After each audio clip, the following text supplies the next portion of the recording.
Welcome. In today's demonstration, I am going to give you a demonstration of the Dance to Learn Curriculum Planner. This is a feature available inside the Dance to Learn membership.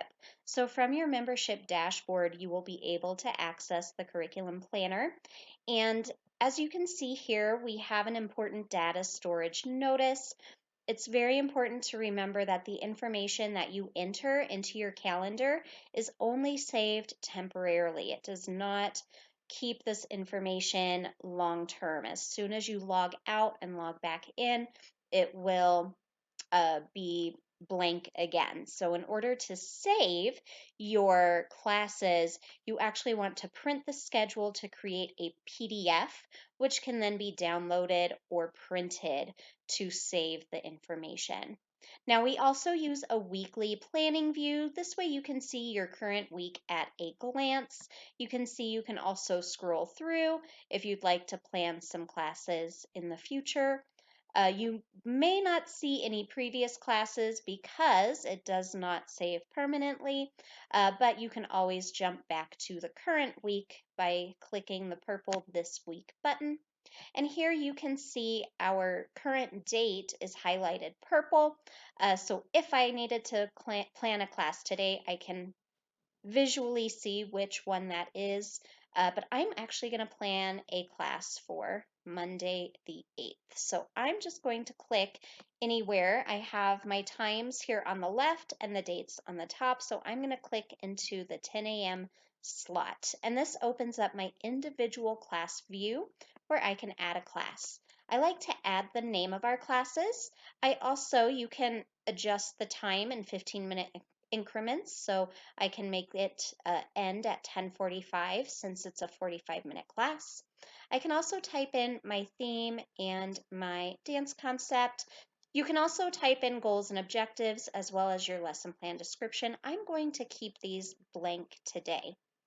Now we're going to get into our lesson plan resources. Now these are links that you will gather from your Dance to Learn library and your catalog of resources. These could be external links as well if perhaps you have created a lesson that is not currently inside the membership. The first thing I'm going to add is the lesson plan link to the lesson plan that I'd like to teach. I'm also going to grab the playlist and save that. And this is super convenient because then I can access the playlist for this class straight from my device, or you'll see it will create a QR code as well. The document link, this is really great to link documents from inside your lesson plan. So this is a family engagement activity. If I also want to grab my concept play displays, I can do that as well. And I can click add more resources. I'm going to give it a name. And I'm going to paste that here.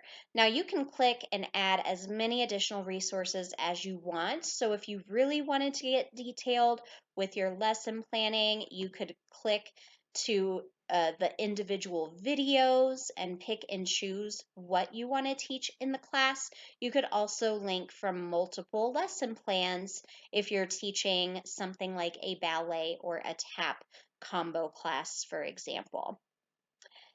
Next, you can see we have the option of adding a class roster. This feature is really great if you are subbing out a class. This is when I primarily use this. So you can either add a direct roster link if you have a link to your roster, or you can add individual students' names, which is usually what I like to do when I have a sub. This way they have the names of all of the students in the class and they can mark them present or absent, and then I will go in and actually submit it into our roster directly.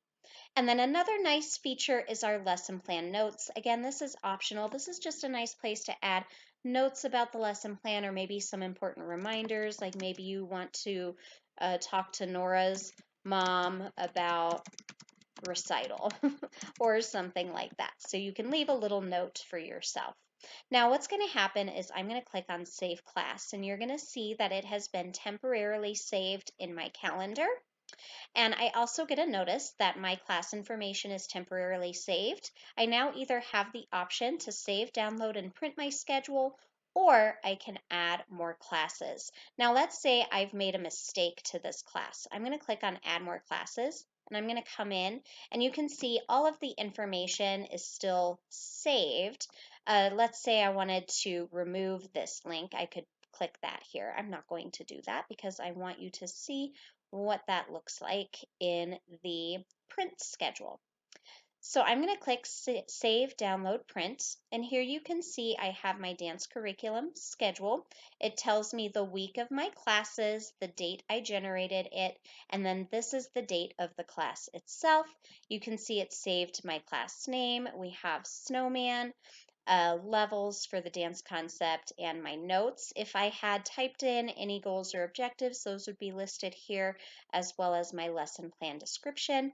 You can also see it lists the class time here on the right hand side. Now, what's great about this is it prints it all in one document. I have clickable links, so if you prefer to save this as something electronic, you could save it onto your phone home screen, and then you have almost like a lesson plan app. You can come in and you can click on the buttons to access, let's say, your playlist, which is really great. You can also click the link to open up your lesson plan, your documents, and your concept play display. Now, if you choose to print this, we also created the QR codes. So you could scan the QR codes from your phone and then be taken to these links as well. And then we also have the class roster, so these can be printed. From this view, I can check them. However, if you print it, you won't be able to do that. And once you actually save the PDF, the option to click goes away. However, they can still, if you give this to a sub, print the PDF and physically write on the paper who is present and who is absent. But that is the demonstration of the Dance to Learn Curriculum Planner, a feature that is exclusive to our Dance to Learn members.